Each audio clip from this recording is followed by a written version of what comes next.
Hey everybody.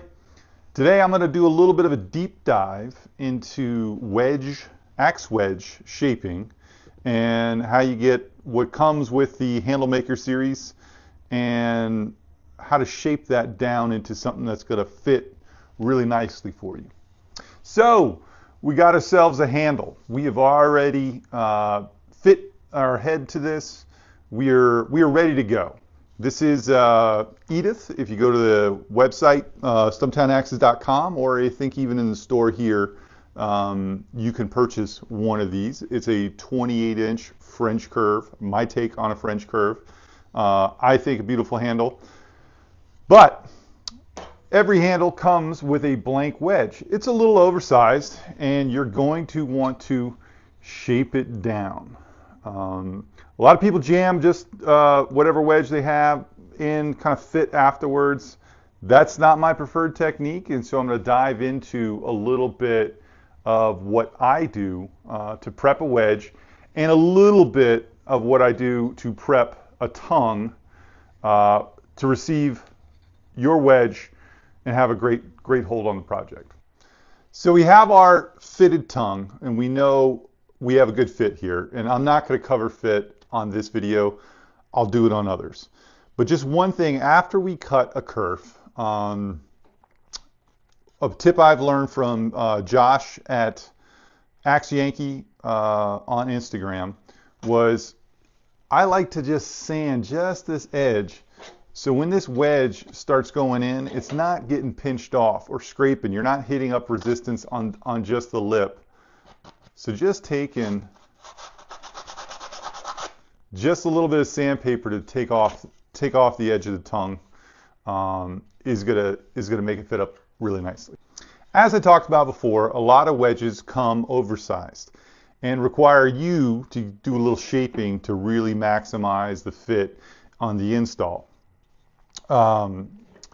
This is the head for this particular project, just a little 3.5 pound plum, and you'll see what we want to do is mimic these angles of the eye. And this one's already pre-shaped. I already like the shape, but I'll compare, this is how it comes, and this is what I've had to shape it to. Couple things on shaping. A lot of times what I do is end up trying to mimic that with going upside down. So that's how I check my fit all the way up to make sure even after I start hitting some stiffness, I know that fits all the way up. I know just from on my kerf cut, probably should cover it. On my kerf cut, I tend to go 3/4 depth. And you can see that's about where my fit. I know on the last installation, it's going to go a little deeper than that.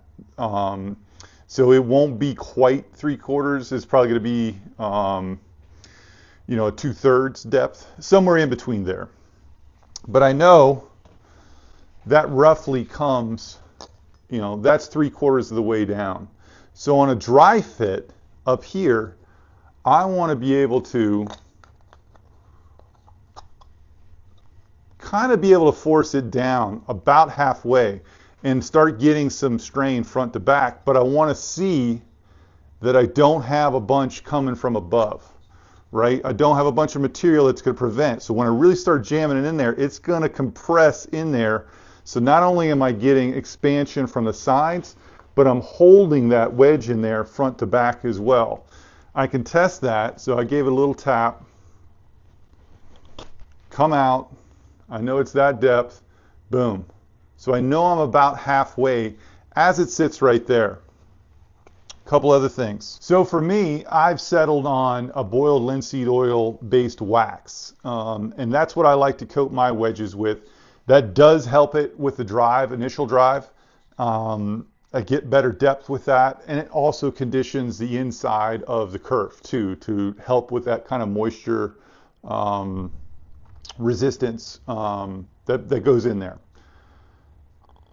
You can use glue. I used to use glue. There's a video of me using glue. here on an earlier time. I've made an update to that, and I'll probably redo that video at some point. But yeah, it's people lose their minds, and then with it's a whole nother thing with whether to do a step wedge or a barrel wedge. You can do that. It comes at a cost. Like I said, there's all kinds of handles that I've replaced over the years, hundreds, with metal, with glue, and they all have come loose. Wood expands and contracts with moisture and time. I like to have it to where I can service it quicker. If you do it a different way, that's fine. We can all just agree that there's a different style. I'm teaching my way and the way I think you should do it. But if you do it a different way, that's great. And if your grandfather soaks it in water, wonderful.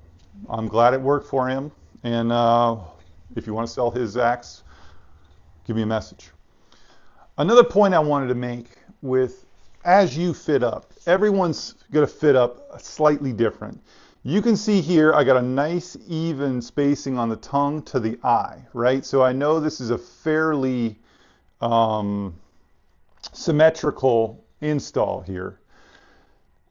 These wedges are cut at 6 degrees. These are the wedges that will come with one of the Handle Maker series wedges.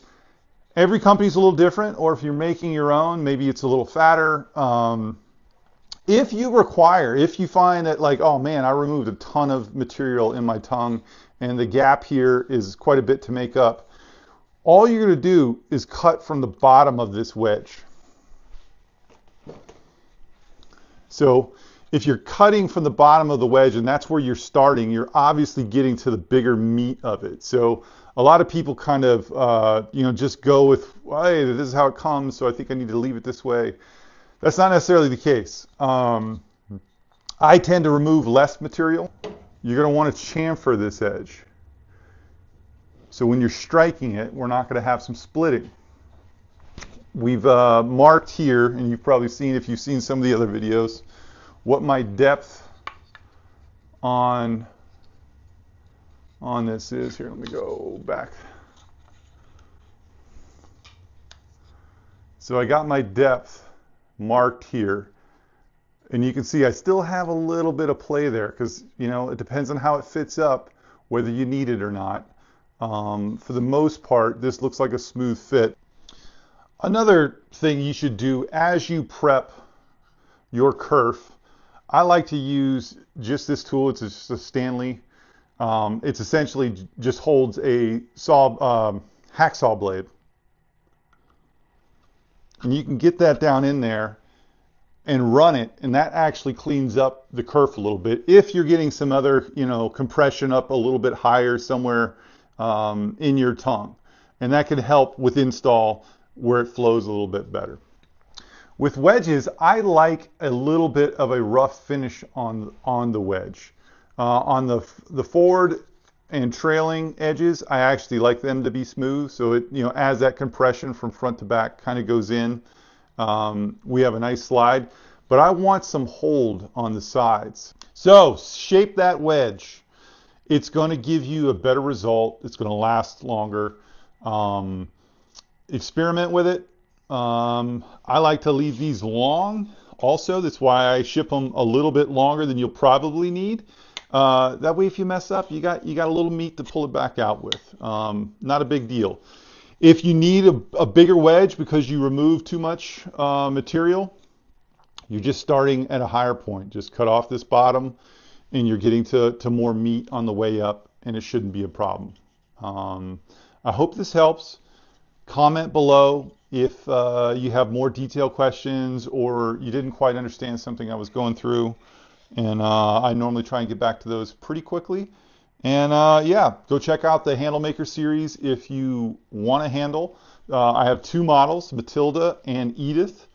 I think I spent a lot of time on them, and there'll be some more content dropping on those. But check those out. Give them as a gift. It's an awesome gift, I think, to give to somebody. It's a cool project. They can go hunt for their own heads and get a good experience. Also, we don't forget to chamfer the edges. Hope that helps. All the best.